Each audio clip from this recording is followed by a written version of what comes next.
au Cuncher. Che tu, Celino?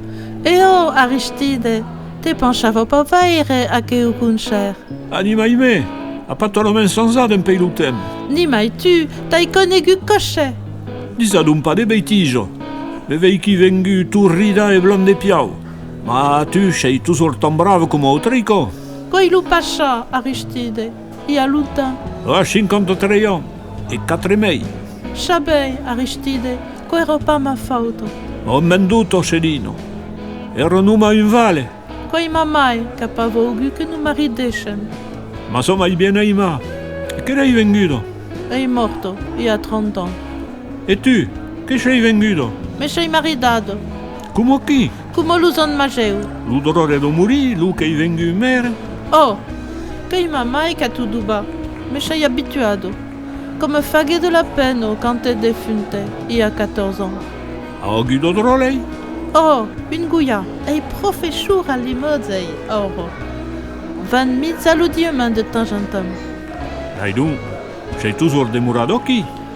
Sei quasiment zamai partido da uvilaze. E tu, qu'as-tu fai de tout que temps? Qu'o fai 53 ans que nous sommes pas vi. 53 ans e 4 mei. Sei demura vale, salupai rusce. Che ero un bravome, ma che sei paita uno vito per tu. Sape pas si mo vito e aitado uno vito per me, ma co fughe ma vito. Can lupai rusce murighe, avio pas de drole. Me lasce soborio. Trovari dur. Il a ona da 600 cante lu munda i mere miei se non ha a Paris che non pa trabalhar l'otero. Lo banco me prete un piti e pughi sata la proprietà de Mouvegi. Sei eita lu premier a iei un metiveus batteur. Oro tuta i poia e ai vendu la proprietà a gaire. Te sei marida?